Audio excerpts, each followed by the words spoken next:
ప్రియమైన దేవుని వల్లరా, దేవాది దేవుని మహాకృపను బట్టి ఈ రెండవ దినాన దేవుడు మనకి ఆయుష్ను ఆరోగ్యాన్ని ప్రసాదించి సజీవుల లెక్కలో ఉంచి మరి ఒకసారి దేవుని యొక్క జ్ఞాన సంగతులు వినటానికి మనలందరినీ ఇక్కడ సమకూర్చిన విధానాన్ని బట్టి హృదయపూర్వకంగా తండ్రి అయిన దేవునికి కృతజ్ఞతాస్తుతులు చెల్లిస్తున్నాను.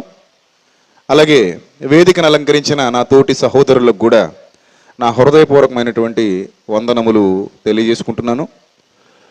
ప్రియులరా, రాత్రికాల సమయంలో దైవ గ్రంథంలో నుండి అనేకమైన వాస్తవాలు మనం ఆలోచించడం జరిగింది. ఈ సమాజానికి యేసుక్రీస్తు ప్రభువారు 30 సంవత్సరాల పాటు కనుమరుగైపోయాడు అని మాత్రమే తెలుసు. చాలామంది మత ఛాందసవాదులు కానివ్వండి, మూర్ఖులు కానివ్వండి, అవివేకులు కానివ్వండి, అజ్ఞానులు కానివ్వండి, 12వ ఏట కనబడినటువంటి యేసుక్రీస్తు 30 ఏట వరకు మళ్ళీ కనబడలేదు. ఆ మధ్యకాలంలో ఆయన ఎటో వెళ్ళిపోయాడు. మరికొంతమంది అయితే వేదవ్యాస లాంటి, మన ఇండియాలో పుట్టినటువంటి వేదవ్యాస లాంటి అజ్ఞానులు అయితే కాశ్మీర్కి వచ్చాడు, కాశ్మీర్లోనే ఆయన సమాధి ఉంది, ఆయన వివాహం చేసుకుని తన పిల్లలతో సహా కాశ్మీర్కి వచ్చేసాడు, ఆ పిల్లల సమాధులు కూడా కాశ్మీర్లోనే ఉన్నాయి అంటూ ఏవేవో అజ్ఞానపు మాటలు ప్రభువును గురించి మాట్లాడేశారు. కానీ ప్రియులరా, 30 ఏళ్ల వయసు వచ్చేంత వరకు ఇంచుమించు 30 సంవత్సరాల ఈడు గలవాడు అని రాత్రి మీరు చదువుకోవడం జరిగింది. 30 సంవత్సరాల వయసు వచ్చేంత వరకు కూడా ఆయన నజరేతులో తల్లిదండ్రులకు లోబడి ఉన్నాడని, నజరేతులోనే ఆయన పెరిగాడని, అందుకే ఆయనను నజరేయుడు అని పిలిచారని, ఆనాటి రోమా ప్రభుత్వానికి కొన్ని లెక్కలున్నాయి. మీకు తెలుసు, యేసుక్రీస్తు ప్రభువారు పుట్టుక సమయంలో కూడా ప్రజాసంఖ్య వ్రాయబడుతూ ఉంది అనే వాస్తవం మీ అందరికీ తెలుసు. ఆ ప్రజాసంఖ్య చాలా ఖచ్చితత్వంతో, చాలా ఖచ్చితమైన నిర్ధారణతో లెక్కలు గట్టి ప్రతి ప్రాంతపు జనాన్ని గణనలోనికి తీసుకునేవారే రోమీయులు. ఆ కాలంలోనే జనాభా లెక్కింపు అనేది ఉండేది. అంత ఖచ్చితత్వం కలిగిన రోమీయులు నజరేయుడు కాకుండా నజరేయుడు అంటే ఒప్పుకోరు. ఆయన నజరేయుడు అనే వాస్తవాన్ని రోమా ప్రభుత్వం నమ్మింది గనుకనే INRI, ఐజస్ నజరేనస్ రెక్స్ ఇడారియం అనే మాట పిలాతు ఆ పై విలాసమును రాయించడానికి కారణమైంది. సో 30 ఏళ్ల పాటు యేసుక్రీస్తు ప్రభువారు నజరేతులోనే ఉన్నారు. నజరేతులో ఉన్న ఆ కాలంలో ఏం జరిగింది అని మీరు జాగ్రత్తగా ఆలోచిస్తే, యేసుక్రీస్తు ప్రభువారిని గురించిన సమాచారాన్ని పరిశుద్ధాత్ముడు అంతా ఒకే చోట క్రోడీకరించి మనకివ్వలేదు, అంతా ఒకే చోట పొందుపరచలేదు. ఆయా చోట్ల ఆయా విధాలుగా ఆయనను గూర్చినటువంటి సమాచారాన్ని పరిశుద్ధాత్మ దేవుడు వ్రాయించారు భక్తుల ద్వారా. అలా పరిశుద్ధాత్ముడు వ్రాయించినటువంటి కొన్ని సందర్భాలు దైవ గ్రంథంలో అత్యధికమైన, అంటే కొత్త నిబంధనలో అత్యధికమైన పత్రికలు రచించినటువంటి మహావీరుడు, మహాయోధుడు, సువార్త సైనికుడు, అపోస్తలుడైనటువంటి పౌలు. ఆ పౌలు గారి ద్వారా పరిశుద్ధాత్మ ప్రేరణతో వ్రాయించినటువంటి హెబ్రీ పత్రిక, హెబ్రీలు అనగానే ఇశ్రాయేలీలు, మీ అందరికీ తెలియంది కాదు. హెబ్రీ పత్రికలో వ్రాయబడినటువంటి సందర్భాలను మనం జాగ్రత్తగా చూడగలిగితే యేసుక్రీస్తు ప్రభు వారి జీవిత కాలాన్ని మొత్తాన్ని సూచిస్తూ, కేవలం ఆయన సువార్త పని ప్రారంభించిన నాటి నుండి ఆయన మరణించి తిరిగి లేచిన సందర్భాన్ని లేదా ఆ కాలాన్ని మాత్రమే పరిగణనలోనికి తీసుకొనకుండా, ఆయన పుట్టుక దగ్గర నుంచి, అనగా నిన్న మనం మాట్లాడుకున్నట్టుగా ఆయనకు ఊహ తెలిసిన నాటి నుండి ఆయన ఎక్కడైతే మరణించి, ఏ యెరూషలేములో అయితే మరణించి సమాధిలోనికి వెళ్ళిపోయారో, ఏ సమాధిలో నుండి అయితే 3వ దినాన తిరిగి లేచారో అప్పటి వరకు యేసుక్రీస్తు ప్రభు వారి జీవితాన్ని పరిశుద్ధాత్ముడు కూలంకషంగా అపోస్తలుడైన పౌలు ద్వారా వ్రాయించడం జరిగింది.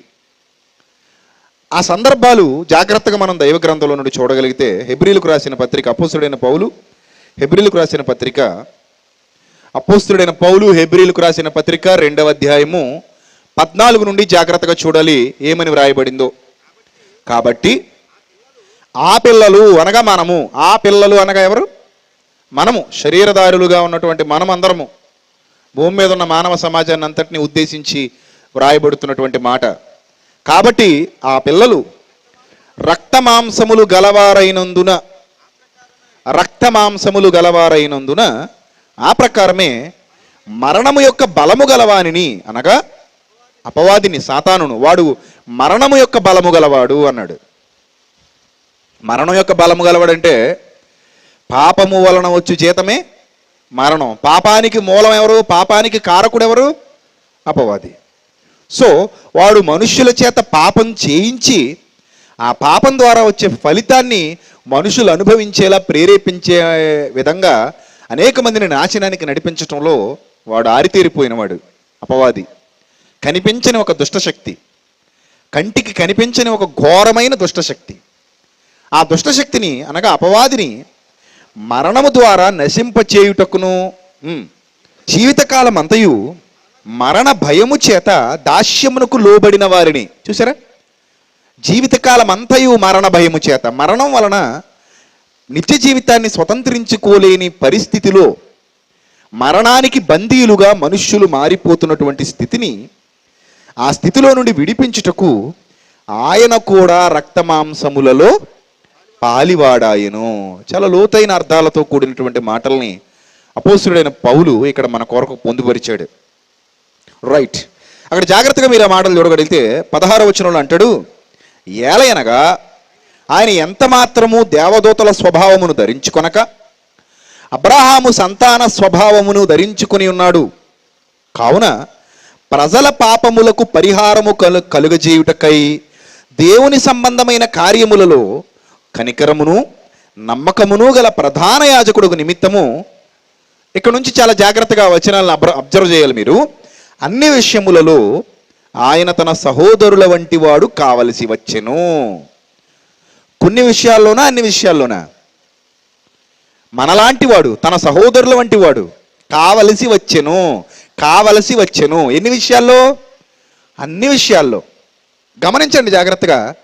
ప్రభు మనకు లాంటి వాడు కాడు, లేదా మనకంటే ప్రత్యేకంగా బ్రతికిన వాడు అని మీరు అనుకుంటే అది కేవలం పాపం విషయంలో మాత్రమే. మిగిలిన బ్రతుకంతా ఆయన మనలానే బ్రతికాడు. గమనించాలి మీరు.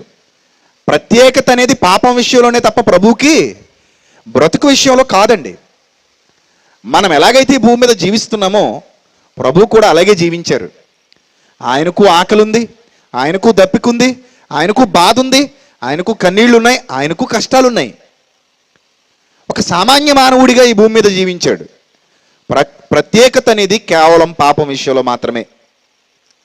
ఒక సామాన్యమైన వ్యక్తిగా, ఒక సామాన్య మానవుడిగా తనను తాను తగ్గించుకుని రక్తమాంసాలలో పాలివాడయ్యాడు.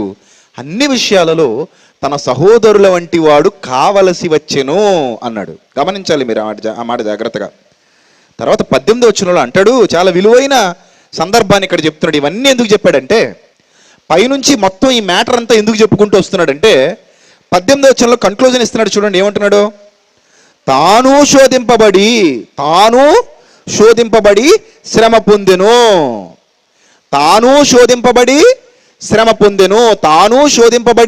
పొందెను. అంటే యేసుక్రీస్తు కూడా ఏమయ్యాడట? శోధింపబడ్డాడు. కేవలం మనకే కాదు శోధనలు, యేసుక్రీస్తు ప్రభు వారికి కూడా ఏమున్నాయి? శోధనలు ఉన్నాయి. తాను శోధింపబడి యేసుక్రీస్తు ప్రభు వారు కూడా శ్రమపడ్డారు. ఇంతకీ ఏ విషయంలో శ్రమపడ్డారు, ఏ విషయంలో శోధింపబడ్డారు? ఇవన్నీ మన ముందున్నటువంటి ప్రశ్నలు. మరి ఆ 30 ఏళ్ల జీవితంలో ఏది 12వ ఏట మనకి యెరూషలేములో దేవాలయానికి వచ్చినట్టు శాస్త్రులు, అదే బోధకులు, అక్కడున్న బోధకుల్ని ప్రశ్నలు అడిగినట్టు మనం చూస్తూ ఉంటాం లోకాసు వార్తలో. చాలాసార్లు చదువుకున్నాం ఆ మాటలు మనం. అక్కడితో మరలా తిరిగి నజరేతుకు వెళ్ళిపోయినటువంటి ప్రభు మరలా 30 ఏట బాప్తిస్మిచ్చి యోహాను దగ్గర ప్రత్యక్షం కావడం, అక్కడ ఆయనతో బాప్తిస్మం తీసుకోవడం, ఇది మనకు తెలుసు బైబిల్ చరిత్రలో. మరి ఆ మధ్యకాలంలో ఆయన ఖాళీగా ఉన్నాడా? ఆ మధ్యకాలంలో ఆయన ఏం చేయలేదా? ఆ మధ్యకాలంలో ఆయనకి ఏ బాధ లేదా? ఆయనకి ఏ శ్రమ లేదా? ఏ శోధన లేదా అనుకుంటే చాలా పొరపాటు ప్రియులారా. రాత్రి మీకు ఒక మాట చెప్పాను, ఇతన్నే నా ప్రియకుమారుడు. ఇతనే పర్టికులర్గా. ఇక ప్రపంచంలో ఎన్ని కోట్ల మంది ఉన్నా ఎవరి గురించి అలాంటి సాక్ష్యాన్ని పరలోకపు తండ్రి ఇవ్వలేదు. కేవలం ఒక్క యేసుక్రీస్తు ప్రభు వారి గురించి మాత్రమే ఆ సాక్ష్యం ఆకాశం నుండి వెలువడుతుంది. అంటే కారణం ఆయన మాత్రమే ప్రత్యేకంగా బ్రతుకుతున్నవాడు. ఆయనలా ప్రత్యేకంగా బ్రతికినవాడు అంటూ ఈ భూమి మీద ఎవ్వడూ లేడు. ఆయన ఒక్కడే ప్రత్యేకత కలిగి, తండ్రికి లోబడి, తండ్రికి విధేయత చూపించి, ఆయన ఒక్కడే ఈ భూమి మీద ఈ శరీరంలో, ఈ పాప శరీరాకారంలో, ఈ రక్తమాంసాలలో ఉండి ఏ పాపానికి చోటివ్వకుండా ఎన్నో శోధనలను దాటుకుంటూ వచ్చాడు. ఎన్నో శోధనలను జయించుకుంటూ వచ్చాడు. ఎన్నో శోధనలలో విజయాన్ని సాధించాడు, గెలుపొందాడు. 30 సంవత్సరాల పాటు ఆయన శోధింపబడుతూనే ఉన్నాడు. ప్రియులారా, ఏదో ఈ 40 దినాల కాలంలోనే యేసుక్రీస్తుని అపవాది శోధించాడు అనుకుంటే శుద్ధ పొరపాటు. కేవలం 40 దినాలే కాదు, అపవాది శోధించడం విషయంలో జీవితకాలం అంతా కూడా శోధనలు వస్తూనే ఉంటాయి. ఎందుకంటే జీవితకాలం అంటే మానవులకు పరీక్షాకాలం. ఏమనుకుంటున్నారు? జీవితకాలం అంటే అర్థం ఏంటి? మానవులందరికీ పరీక్షాకాలం. ప్రియులారా, మనం అనుకుంటున్నట్టుగా కేవలం 40 దినాలే యేసుక్రీస్తు ప్రభు వారు శోధింపబడ్డారు అనుకుంటే మీకంటే అమాయకులు ప్రపంచంలో ఎవరు ఉండరు. దాన్ని బట్టి అదే స్టాండ్ మీద నిలబడి ఉంటే కనుక మీకు బైబిల్ సరిగ్గా తెలియదు అని టిక్ పెట్టేయచ్చు. బైబిల్ విషయంలో మీరు మోసపోతున్నారు, సరిగా చదవలేకపోతున్నారు, సరిగా అర్థం చేసుకోలేకపోతున్నారు, పరిశుద్ధాత్మ సహాయం మీకు లేదు అని టిక్ పెట్టేయచ్చు. అర్థమవుతుందా? కేవలం 40 దినాలే యేసుక్రీస్తు శోధింపబడ్డారు అనుకుంటే అది అమాయకత్వం.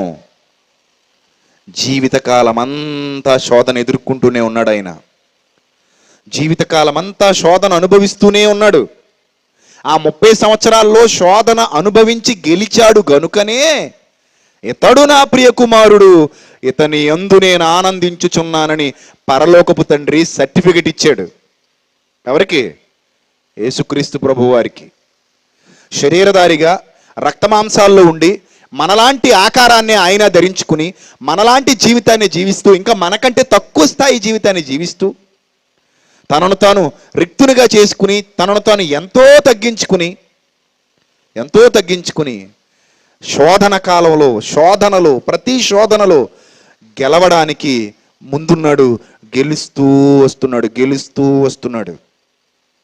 సాతాను ఆయనను ఓడించాలని ప్రయత్నం చేస్తూ ఉన్నాడు. ఆయన మాత్రం గెలుస్తూనే ఉన్నాడు. ఇలా 30 సంవత్సరాలు గడిచిపోయాయి ప్రియులారా. అర్థమవుతుందా? అలా 30 సంవత్సరాలు గడిచిపోయాయి. అలా 30 సంవత్సరాలు గడిచిపోయిన తర్వాత అప్పుడు రాత్రి మనం చదువుకున్న సందర్భం ప్రారంభమైంది. అర్థమవుతుందా? అదే సందర్భాన్ని, అదే విషయాన్ని పౌలు మహాభక్తుడు మాట్లాడుతూ హెబ్రీ పత్రిక 2:18 అదే విషయాన్ని చెబుతున్నాడు. ఏమనంటే, తాను కూడా శోధింపబడి తాను కూడా శ్రమ పొందాడు గనుక శోధింపబడు వారికి సహాయము చేయగలవాడై ఉన్నాడు అన్నాడు. ఈరోజు మనం సాతాను వలన ఎదుర్కొంటున్నటువంటి శోధనలు ఏవైతే ఉన్నాయో ఆ శోధనలన్నీ కూడా యేసుక్రీస్తు ప్రభువారు అనుభవించిన శోధనలే. ఆయన అనుభవించని శోధనలంటూ ఈ భూమి మీద ఏవి లేవు. ప్రియులారా, లోకంలో ఉన్నదంతా శరీరాశ, నేత్రాశ, జీవపుడంబం. ఈ సంగతి మనందరికీ తెలుసు. లోకంలో ఉన్నదంతా ఏంటి? నెంబర్ 1 శరీరాశ, నెంబర్ 2 నేత్రాశ, నెంబర్ 3 జీవపుడంబం. ఇవి ఉన్నాయన్న సంగతి మనందరికీ తెలుసు. అవునా? మనందరికీ తెలుసు. మరి యేసుక్రీస్తు ఈ భూమి మీద మనలాంటి శరీరాలు ధరించుకుని ఉన్నప్పుడు అవి లేవా? చెప్పండి, మిమ్మల్ని అడుగుతున్నాను. మనలాంటి శరీరాన్ని ధరించుకుని యేసుక్రీస్తు ప్రభు ఈ లోకానికి వచ్చినప్పుడు 2000 సంవత్సరాల క్రిందట మధ్యధరా సముద్రానికి తూర్పునున్న ఇజ్రాయేలు ప్రాంతంలో ఆయన నడయాడినప్పుడు ఆ విధమైన శరీరాశ కానివ్వండి, నేత్రాశ కానివ్వండి, జీవపు డంబం కానివ్వండి ఈ లోకంలో లేదా? ఉందా లేదా? చెప్పాలి. ఉందా లేదా? ఉంది కదా. అప్పుడున్న లోకమే ఇప్పుడు ఉంది.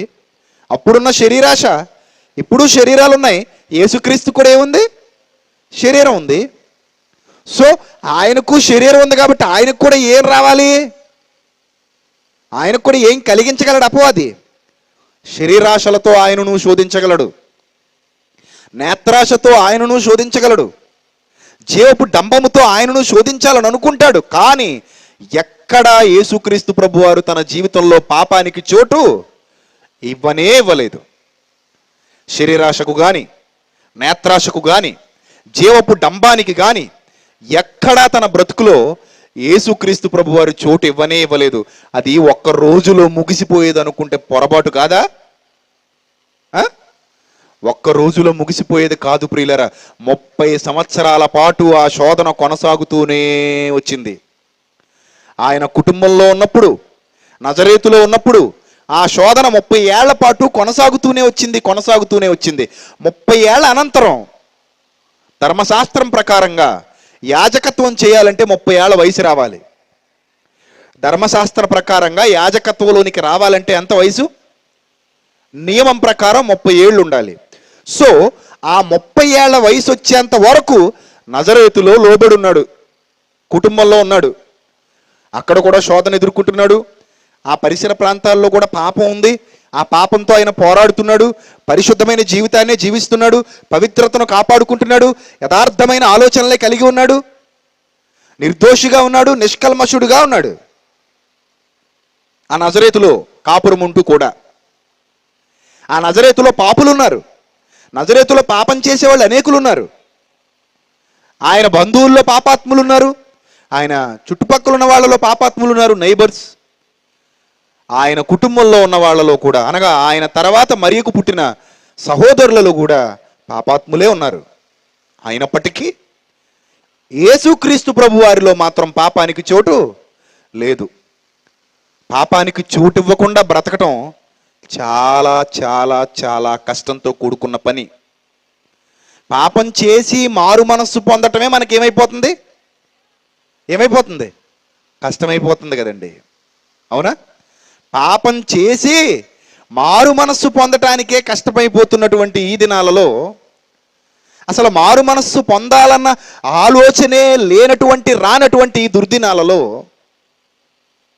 పాపం చెయ్యకుండా బతకడం ఎంత కష్టమో మీరు ఒకసారి ఆలోచించండి. అప్పుడున్న శరీరాశ ఇప్పుడు ఉంది, ఇప్పుడున్న శరీరాశ అప్పుడు ఉంది. అప్పుడున్న నేత్రాశ ఇప్పుడుంది, ఇప్పుడున్న నేత్రాశ అప్పుడుంది. అప్పుడున్న జీవపుడామమే ఇప్పుడుంది, ఇప్పుడున్న జీవపుడామమే అప్పుడుంది. కానీ యేసుక్రీస్తు ప్రభువారు ఎక్కడా తన బ్రతుకులో ఆ మూడింటికి కానీ, ఆ యొక్క మరేతర పాపానికి కానీ తన బ్రతుకులో చోటు ఇవ్వకుండా నిరంతరం పోరాడుతూ ఉన్నాడు, గెలుస్తూ వస్తున్నాడు. నిరంతరం పోరాటం చేశాడు, పోరాడి గెలిచాడు. మహానుభావుడు గెలిచాడు ఆయన. అలా గెలవటం సామాన్యమైన సంగతి కాదు ప్రియులారా. చాలామంది విశ్వాస జీవితాల్లో అనేక మార్లు పడిపోతూ ఉంటారు.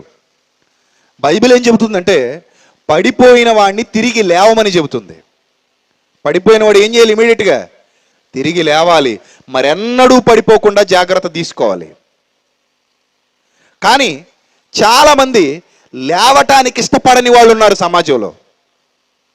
లేవాలంటే బాధ, లేవటానికి మనసు ఒప్పదు. పాపం అంటే ప్రీతి, పాపానికి చోటిచ్చి దానికి లొంగిపోయి దానితో సంకెళ్ళు వేయించుకున్నారు. సో అలాంటి వాళ్ళు మారదాం అన్న ఆలోచనలోనికి అస్సలు రారు, మార్పు చెందుదాం అనే భావాలలోనికి ఎంత మాత్రమూ రారు.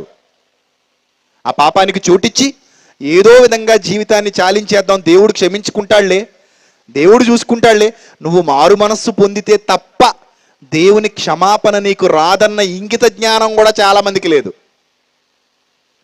చాలామంది ఏమనుకుంటున్నారంటే దేవుడు క్షమించేస్తాడులేండి అనుకుంటున్నారు.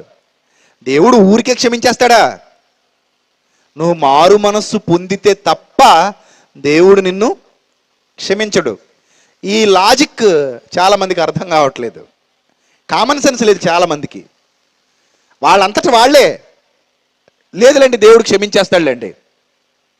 ఒకవేళ అదే నిజమైతే ఈ ప్రపంచంలో అందరినీ దేవుడు క్షమించేయాలి కదా, ఊరికే క్షమించేయాలి కదా, ఉత్తినే క్షమించేయాలి కదా. మరి క్షమించేశాడా? అలా క్షమించేస్తాను అన్నాడా? అనలేదండి. ఏమన్నాడు తెలుసా? మారు మనస్సు పొందండి అన్నాడు.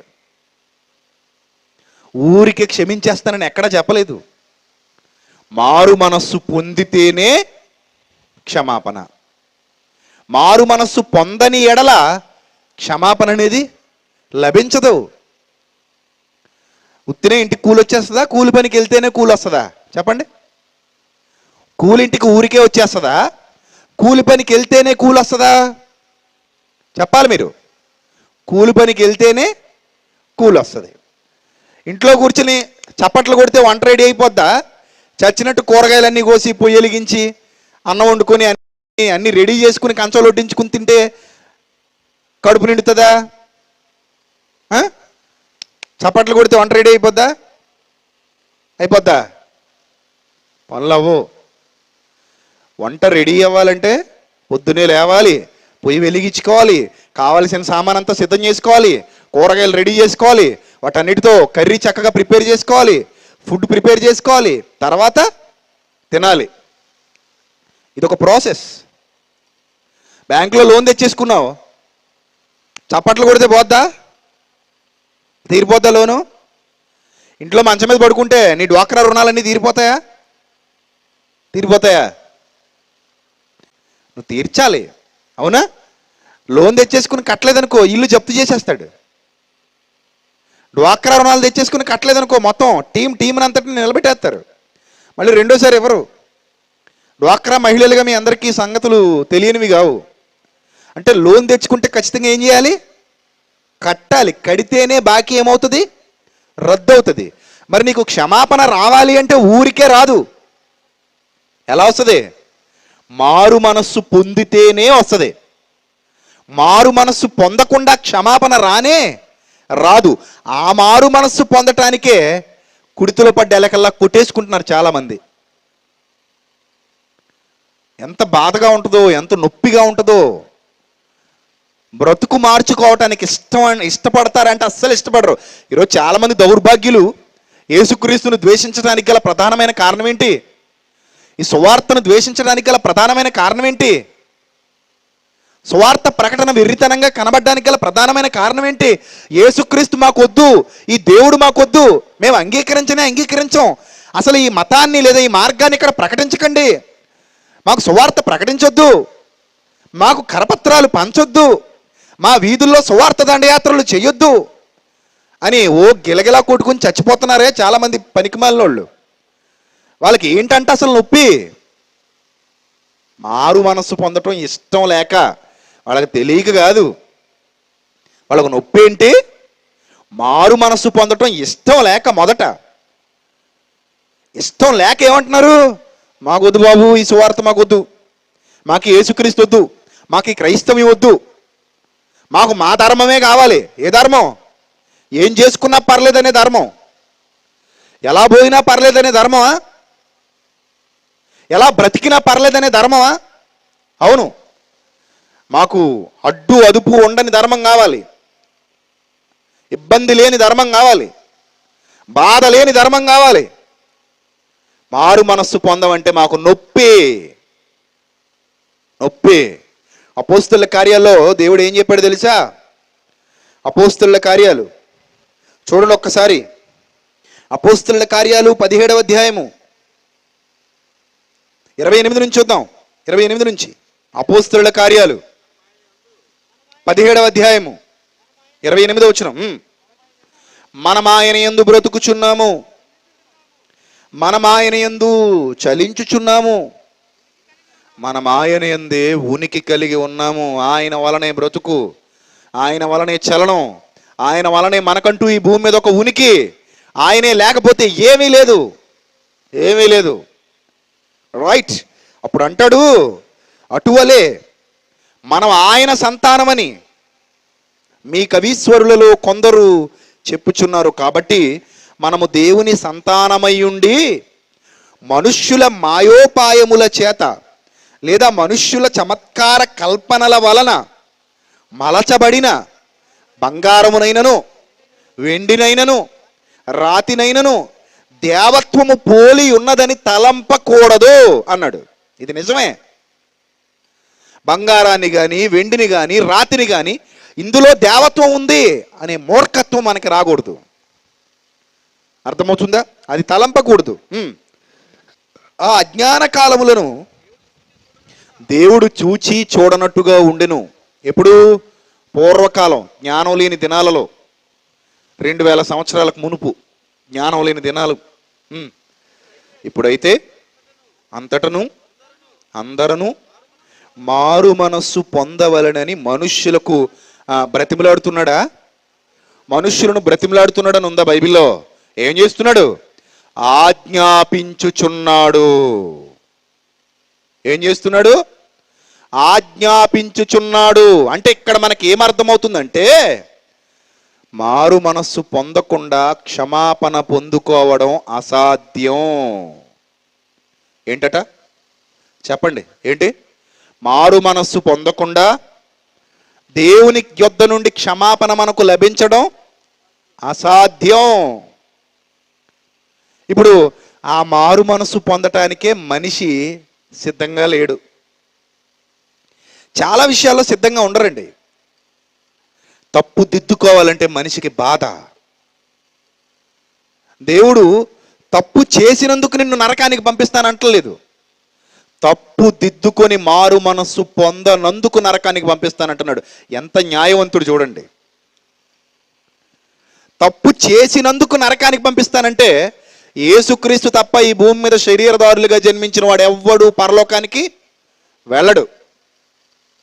యేసుక్రీస్తు ఒక్కడే వెళ్తాడు. ఇక భూమి మీద ఆదాం మొదలుకొని నేటి వరకు ఈ భూమి మీద జన్మించిన ఏ ఒక్కడూ నిత్య జీవితాన్ని పొందుకోలేడు. ఏది? తప్పు చేస్తే నరకానికి పంపించేస్తానని దేవుడు డిసైడ్ అయిపోతే, అదే దేవుని ప్రణాళిక అయితే గనుక నువ్వేంటి నేనేంటి మనమందరం నిత్యాగ్ని దండాన్ని అనుభవించవలసిన వాళ్ళమే.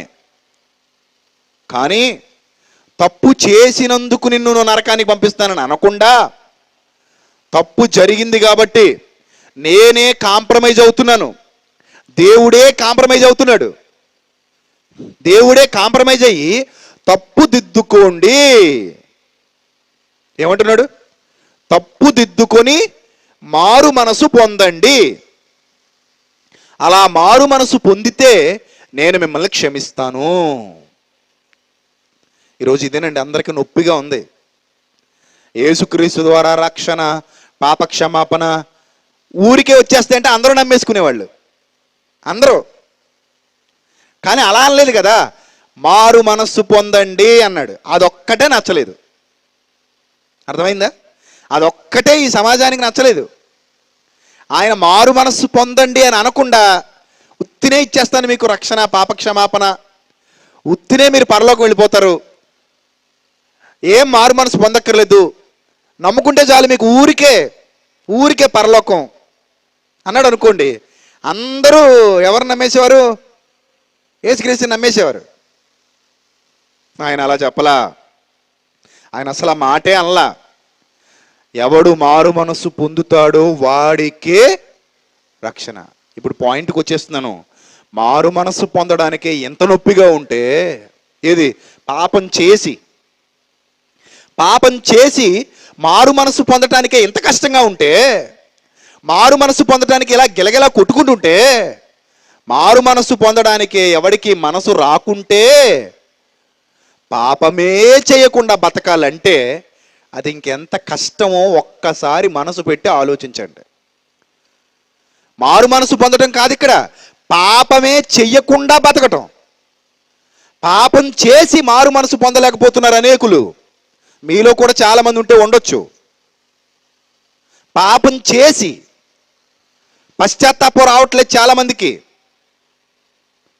అసలు ఆ పాపానికే చోటు ఇవ్వకుండా బ్రతుకుతున్నాడంటే అదండి యేసుక్రీస్తు ప్రభు వారి గొప్పతనం, అదండి యేసుక్రీస్తు ప్రభు వారి ఔన్నత్యం, అదే ఆయన మహా ఉన్నతమైన స్థితి. దాన్ని అర్థం చేసుకోవాలంటే ఈ జీవితం సరిపోదు. అంత గొప్పవాడు మన యేసుక్రీస్తు.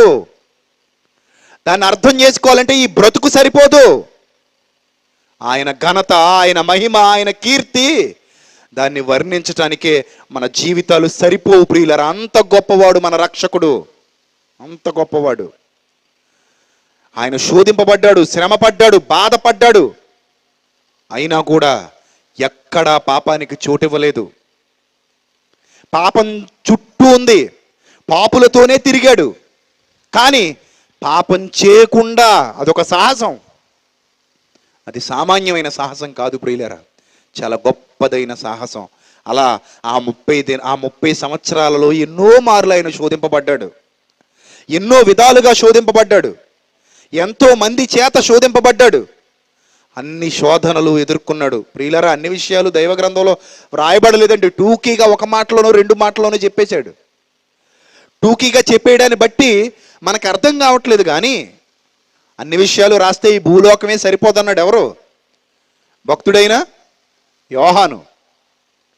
అన్ని విషయాలు రాసేస్తే వాటిని గురించి రాయటానికి ఈ భూలోకమే సరిపోదని ఆయనకు తోచుచున్నదంటాడు. అంటే క్రీస్తుని గురించి మరుగై ఉన్న విషయాలు ఇంకా చాలా ఉన్నాయన్నమాట. పరిశుద్ధాత్ముడు మనకు అవసరమైనంత మేరకే బయలుపరిచాడు. మిగిలినవన్నీ ఎలా ఉంచేశాడు? మర్మంగా ఉంచేశాడు. మనకి ఎంతవరకు అవసరమో అంతవరకు బయలుపరిచాడు, మిగిలిన వాటిని మాత్రం మర్మంగా పెట్టాడు. ప్రియులరా, మీరు గమనించండి, జాగ్రత్తగా మీరు గమనించండి. యేసుక్రీస్తు ప్రభువారు ప్రతి దినము సాతాను చేత శోధింపబడుతూనే ఉన్నాడండి. మీరు అనుకున్నట్టు 40 దినాలు మాత్రమే కాదు ప్రియులారా. ఆయన బ్రతుకులో ప్రతి దినము పాపంతో పోరాటం చేశాడు. ఒక్క సెకను పాపానికి చోటిచ్చిన ఆయన పాపరహితుడు కాలేడు, పాప సహితుడైపోతాడు. ఒక్క క్షణం కూడా పాపానికి చోటివ్వకుండా బ్రతికాడు కాబట్టే ఆయన ఏమయ్యాడు? పాపరహితుడయ్యాడు ప్రియులారా, పాపరహితుడయ్యాడు. లేకపోతే ఆయన కూడా మనలా పాప సహితుడే. అది ఆయన గొప్పతనం. ఇప్పుడు మత్తయి సువార్తకు రండి. చదివిన సందర్భాలన్నీ దృష్టిలో పెట్టుకుని ఇప్పుడు మత్తయి సువార్తకు మీరు రాగలిగితే 30 ఏళ్ల తర్వాత ప్రారంభమైన సంఘటనల సమాహారం మనకిక్కడ వ్రాయించాడు. అంటే ఇది నిరంతరం జరిగే ప్రక్రియ అని మనం అర్థం చేసుకోవాలి. శోధన ఒకే విధంగా ఉండదు, ఆయా రూపాలలో ఉంటుంది. సాతాను ఇప్పుడు ఒకే రూపంలో శోధించడు, ఆయా విధాలుగా శోధిస్తాడు, ఆయా రకాలుగా శోధిస్తాడు, ఆయా వ్యక్తుల ద్వారా శోధిస్తాడు, ఆయా కారణాలను బట్టి శోధిస్తాడు. శోధన అంటే మన చేత పాపము చేయించడానికి ప్రిపేర్ చేయటం. ఏ విధంగానైనా సరే మన చేత పాపం చేయించాలన్నదే వాడి కాన్సెప్ట్. మనల్ని దేవునికి దూరం చేయాలన్నదే వాడి కాన్సెప్ట్. వాడు శోధన ప్రారంభించాడు అంటే అర్థం ఏంటో తెలుసా? మనల్ని దేవునికి దూరం చేయాలి, మనల్ని విశ్వాసంలో నుండి వెనక్కి తీసుకెళ్ళిపోవాలి, మనల్ని పడగొట్టేయాలి, మనల్ని నీతి తప్పించాలి, నీతి మార్గాలలో నుండి అవినీతి మార్గాలలోనికి మనల్ని తీసుకెళ్ళిపోవాలి, అక్రమకారులుగా మనల్ని చేయాలి. ఇది సాతాను యొక్క పథకం మనందరి విషయంలో. అందుకే ఎవరిని మింగుదునా అని వాడు ఎలా తిరుగుతున్నాడు? గర్జించు సింహము వలె తిరుగుతున్నాడు. రైట్, ఇప్పుడు చూడండి 4వ అధ్యాయం మత్తయి సువార్త. మత్తయి సువార్త 4వ అధ్యాయము ప్రారంభ వచనం. అప్పుడు యేసు అపవాది చేత శోధింపబడుటకు.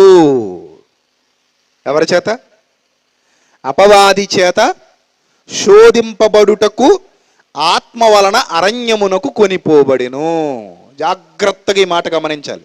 ఇప్పుడు ఆయన ఎవరు తీసుకెళ్ళిపోతున్నారట? పరిశుద్ధాత్ముడు తీసుకెళ్తున్నాడు.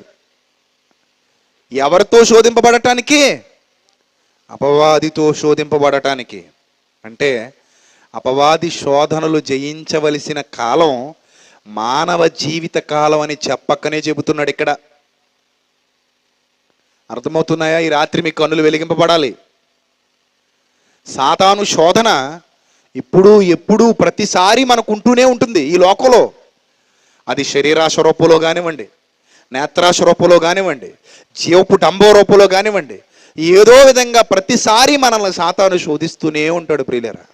మనమైతే పడిపోయి తిరిగి లేస్తామేమో కానీ యేసుక్రీస్తు పడిపోతే ఇక తిరిగి లేవటానికి అవకాశం లేదండి.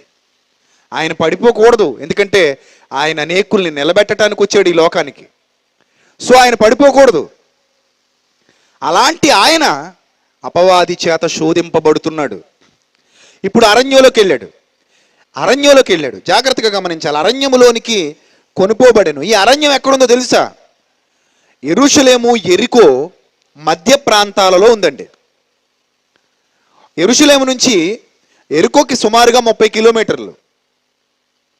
యెరూషలేము నుంచి యెరికో అనే ప్రాంతానికి వెళ్ళాలంటే సుమారుగా 30 కిలోమీటర్లు ప్రయాణం చేయాలి. అంటే ఇంచుమించు 1 గంట ప్రయాణం. కాలినడకనైతే 6 గంటల 45 నిమిషాలు కానీ 50 నిమిషాలు కానీ పడుతుంది. గమనించాలి. అలాంటి ఈ రోజుల్లో అయితే మంచి మంచి హైవే రోడ్స్ ఉన్నాయి. మొన్న నేను వెళ్ళినప్పుడు కూడా మంచి మంచి హైవే రోడ్స్. యెరూషలేము నుంచి యెరికోకి చాలా వేగంగా వెళ్ళిపోయాం మేము కారులో. కానీ ఇప్పుడున్న ఫెసిలిటీస్ ఏవైతే ఉన్నాయో అప్పుడు లేవు. ఇప్పుడు యేసుక్రీస్తు ప్రభువారు శోధింపబడే సమయానికి లేవు. అలా యేసుక్రీస్తు ప్రభువారు ఆ యెరూషలేము దిగువ భాగంలో అనగా యెరికోకు ప్రయాణమైపోవు మార్గములో మధ్యలో ఒక భయంకరమైన అరణ్యం ఉంది. ఇప్పుడంటే కొన్ని ప్రాంతాలు నరికివేయబడ్డాయి. కొన్ని ప్రాంతాల్లో జనావాసాలు ఏర్పరచబడ్డాయి. కొంతమంది నివాసాలు కట్టుకున్నారు. మార్గం అంతట్లో కూడా మనకు అక్కడక్కడ ద్రాక్ష తోటలు కనబడుతూ ఉంటాయి. ఆ పక్కనే మంచిగా కట్టుకుని ఇళ్ళు కూడా కనబడుతూ ఉంటాయి. కానీ 2000 సంవత్సరాల క్రిందట ఆ ప్రాంతం అంతా కూడా దట్టమైన అరణ్యం. యెరూషలేము దిగి యెరికోకు వెళ్ళిపోయే ప్రాంతం అంతా కూడా దట్టమైన అరణ్యం. ఆ దట్టమైన అరణ్యంలోనికే యేసుక్రీస్తు ప్రభువారు త్రోసికొని పోబడ్డారు. ఆ సమాచారం అంతా మనకు కావాలి అంటే మార్కు సువార్తకు పోవాలి. ఇక్కడి నుంచి ఒకసారి మీ చేతిలో ఉన్నటువంటి జీవగ్రంథాన్ని తెరిచి మార్కు సువార్త 1వ అధ్యాయము 12వ వచనాన్ని కూడా చూద్దాం ప్రియులారా. మార్కు సువార్త 1వ అధ్యాయము 12వ వచనం. అక్కడ మత్తయ్య గారు కొన్ని సంగతులు రాశారు. అదే విషయాన్ని ప్రస్తావిస్తూ పరిశుద్ధాత్మ ప్రేరణతో మార్కు గారు మరికొన్ని సంగతులు రాస్తున్నారు. ఇక్కడ మార్కు గారు రాస్తున్నటువంటి సంగతులను కూడా జాగ్రత్తగా పరిశీలన చేయగలిగితే 12వ వచనం, వెంటనే పరిశుద్ధాత్ముడు ఆయనను అరణ్యములోనికి త్రోసుకొని పోయెను. పరిశుద్ధాత్మ ఆయన అరణ్యంలోనికి నడిపించాడు. ఇది శోధన కాలం. శోధన జయించువాడు, శోధన సహించువాడు ధన్యుడు. మరి మనమే ధన్యులు అవుతున్నప్పుడు మనందరికీ మార్గదర్శి అయిన యేసుక్రీస్తు ఆయన ధన్యుడు కాకూడదా? ఆయన మొదట ధన్యుడు కావాలి. ఎందుకంటే మన మార్గదర్శి ఎవరు? యేసుక్రీస్తు. సో చూడండి జాగ్రత్తగా. ఆయన సాతాను చేత శోధింపబడుచు అరణ్యములో 40 దినములు అడవి మృగములతో కూడా ఉండెను. గమనించండి. ఆ ప్రాంతాలన్నీ కూడా ఇప్పటికీ ఒక ఎడారి ప్రాంతాన్ని తలపించే విధంగా ఉన్నాయి ప్రియులారా. నేను చాలా ప్రాంతాలు సందర్శించాను, కానీ నా జీవితంలో యెరూషలేము ప్రాంతాలలో ఉన్న యెరూషలేము ప్రాంతాలకు సంబంధించిన ముఖ్యమైన విషయం ఏంటంటే ఆ పూర్వకాలపు పరిస్థితులు, 2000 సంవత్సరాల క్రిందటి ఆ పూర్వకాలపు పరిస్థితులు నేటికి తారసపడే ప్రాంతాలు ఏవైనా ఉన్నాయి అని అంటే అవి 1 జెరూషలేం, 2 ఈజిప్ట్ యెరూషలేము ప్రాంతాలలో ఆ పూర్వకాలపు ఆ పరిస్థితులు నేటికి మనకు తారసపడుతూ ఉంటాయి. అంటే మార్పులు తక్కువ. ఆ పురాతన కాలపు కట్టడాలు కానివ్వండి, ఆ రోమీయులు నిర్మించినటువంటి ఆ కట్టడాలు, కైసరియా అనే ప్రాంతానికి మనం వెళితే అక్కడ రోమీయులు నిర్మించినటువంటి థియేటర్ ఎప్పటికీ ఉంది. అంటే ఆ పరిసర ప్రాంతాలు, ఆ వాతావరణం కూడా నేటికి ఆ పూర్వకాలపు వాతావరణాన్ని, ఆ పూర్వకాలపు పరిస్థితుల్ని ప్రతిబింబించేవిగా ఉంటాయి. అదంతా కూడా ఎడారి ప్రాంతం. కొన్ని మట్టి మైదానంతో కూడినటువంటి, మట్టితో కూడినటువంటి ఒక ఇసుక ప్రాంతంలాగా మనకి ఆ రహదారుల వెంట మనకి కనబడుతూ ఉంటుంది ప్రియులారా. అలాంటి పరిస్థితిలో అసలు అక్కడ తినడానికి తిండి ఇప్పుడే దొరకదు. ఇప్పుడే ఆ యెరూషలేము ఆ బోర్డర్ దాటేసి మనం వెళ్ళిపోతే ఆ యెరికో ప్రాంతానికి వెళ్ళిపోతూ ఉంటే ఆ మార్గ మధ్యం అంతా కూడా మనకేమి తినడానికి తిండి, ఏదో మనకు కావలసినటువంటి సౌకర్యాలు దొరకవు. ఆ ప్లేస్కి వెళితే తప్ప మనకేం కనబడవు. ఈ రోజుల్లోనే ఇలా ఉంది అంటే ఆ రోజుల్లో ఎలా ఉండేదో మీరు ఆలోచించండి. పూర్వకాలంలో అనగా ఆ కాలంలో ఆ అరణ్యాన్ని బేస్ చేసుకుని ఎక్కువ మంది దొంగలు ఉండేవారు. ఆ అరణ్య ప్రాంతాల్లో ఎక్కువ మంది దొంగలు ఉండేవారు. అంటే దొంగలకు ఆవాసంగా, దొంగలకు నిలయంగా ఆ పూర్వకాలపు ఎరికో యెరూషలేము మధ్య 30 కిలోమీటర్ల దూరపు మార్గం ఉంది చూశారు. ఆ మార్గం పేరుగాంచింది. అంతెందుకు, యేసుక్రీస్తు ప్రభు వారు కూడా ఒక సందర్భాన్ని చెబుతూ, ఒక్కడు యెరూషలేము నుంచి ఎక్కడికి దిగిపోతున్నాడట, ఎరుకోకు దిగిపోతూ అంటే అది మెట్ల మించి దిగిపోతున్నాడని కాదు, 30 కిలోమీటర్లు పోతున్నాడని. యెరూషలేము ఎత్తైన ప్రాంతం, కొండ మీద కట్టబడిన పట్టణం. ఎరుకో కొంచెం డౌన్లో ఉన్నటువంటి ప్రాంతం. సో అక్కడి నుంచి ఇక్కడికి వెళ్ళడానికి సుమారు ఒక 30 కిలోమీటర్లు జర్నీ చేయాలి. ఆ ఎరుకోకు వెళ్ళిపోతూ సుమారుగా 25 నుంచి 30 మధ్యలో ఉంటుంది. నేను 30 అంటున్నాను కాబట్టి మీరు 30 ఫిక్స్ అయిపోకండి. 25 నుంచి 30 మధ్యలో ఉంటుంది డిస్టెన్స్, రైట్.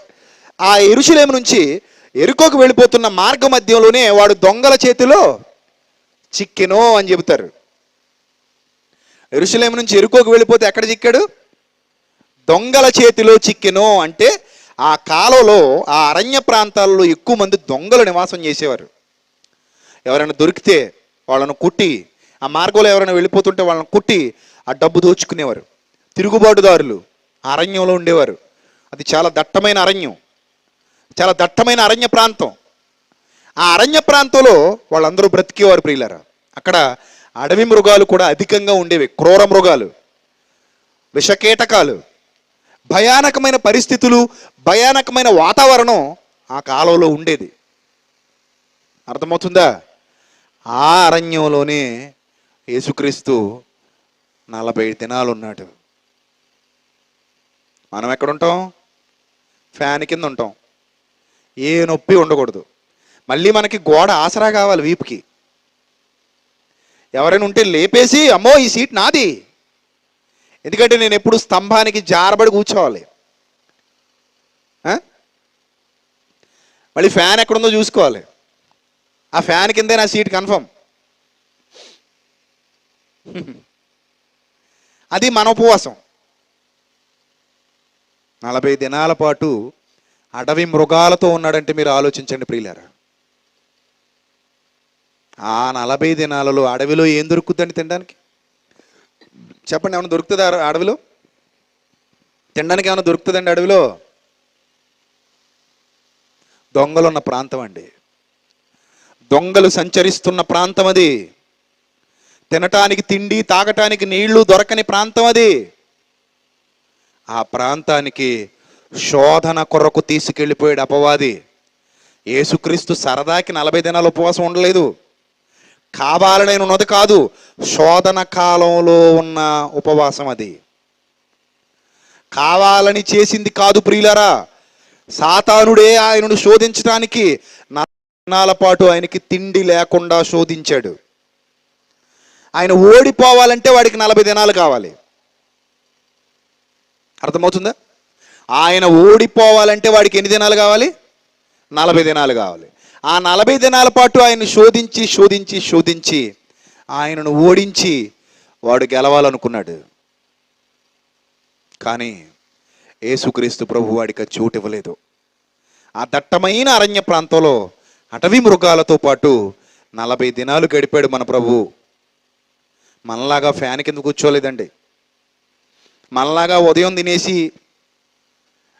గట్టిగా తినేసి మధ్యాహ్నం వరకు మధ్యలో ఆరారా మజ్జిగ తాగేసి రాత్రికి మళ్ళీ 2 పూటలతో కనిపి తినేసి ఉపవాసం ఉన్నట్టు ఎవరికీ తెలియకూడదని బైబిల్ చెప్తుంటే 10 మందిని పిలిచి మరీ నీరసంగా ముఖం పెట్టుకుని చెప్పుకునేవాడు కాడాయన. బైబిల్లో ఏమంటుందో తెలుసా? నువ్వు ఉపవాసం చేస్తే ఎవరికి తెలియకూడదు, సీక్రెట్గా చేయమంటాడు. కానీ మనం ఏం చేస్తాం? ఏ వదినా అలా తలెరబోసుకుని నీరసంగా ఉన్నావు, జడలుకోలేదే, ముడేసుకోలేదే, నువ్వు అడగాలనే చూస్తున్నాను వదినా ఇందాక నుంచి, అందుకే అలా ఎరబోసు తిరుగుతున్నాను తల్లిలాగా. ఏ తల్లి? ఆ తల్లి. అందుకే అలా ఇందాక నుంచి తల ఎరబోసుకుని తిరుగుతున్నాను, ముందుకు వచ్చాను. ఓ ఉపవాసం వదినా అంటావు, నీరు గారిపోతూ నీరసించిపోతూ, ఏదో గొప్ప కోసం. ఈరోజు 3వ రోజు వదినా, 3 ఇడ్లీలే తిన్నాను పొద్దున్న. ఎవరికి చెప్పొద్దని ప్రభు చెబితే గొప్పకి చెప్పుకునేవాళ్ళు ఈరోజు చాలామంది ఉన్నారు. అందరూ కాదండో, కొందరు గొప్పకి. అది ఎక్కడ? ఆయన కష్టం ఎంత, మన కష్టం ఎంత అండి? ఆయన కష్టంతో పోల్చుకుంటే మన కష్టం ఒక కష్టమేనా? కష్టమా మంది? కాదు.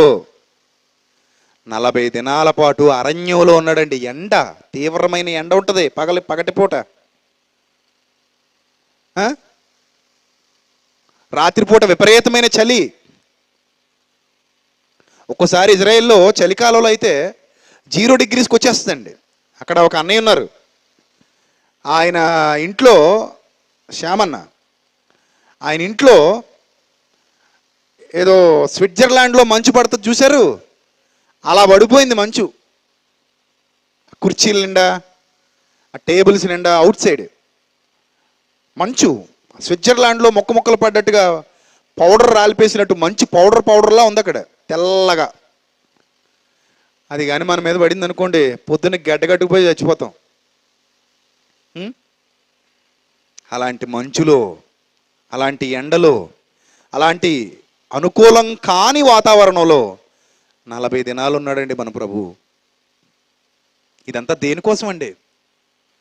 సాతాను చేత గెలవడానికి పోరాడుతున్నాడండి. సాతానుతో గెలవడానికి పోరాడుతున్నాడు.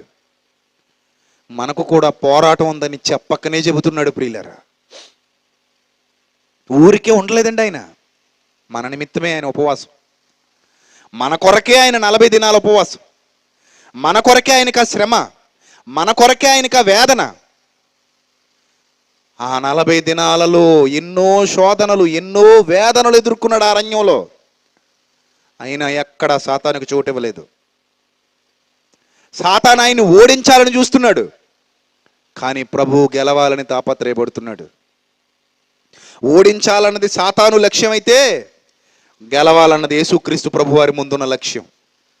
గెలుపు కోసం ఆయన, ఓటమి కోసం సాతాను మధ్య జరిగినటువంటి గొప్ప పోరాటం, 40 దినాల పోరాటం, గొప్ప పోరాటం.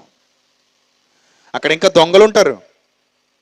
ఈయన దగ్గర ఏమీ లేకపోయినా ఏదో ఉందని దోచేసుకుంటే చేయగలిగింది ఏమీ లేదు. అది శోధనే. అక్కడి నుంచి తప్పించుకోవాలి. అడవి మృగాలు, విషకీటకాలు, నిద్రలేని రాత్రులు, ఎన్ని శోధనలు అండి అపవాది చేత ఆయన ఎదుర్కొన్నాడు. ఎన్ని శోధనలు ఎదుర్కొన్నాడు అంటే ఆయన దేవుడు కదండి అని మీరు అనకండి.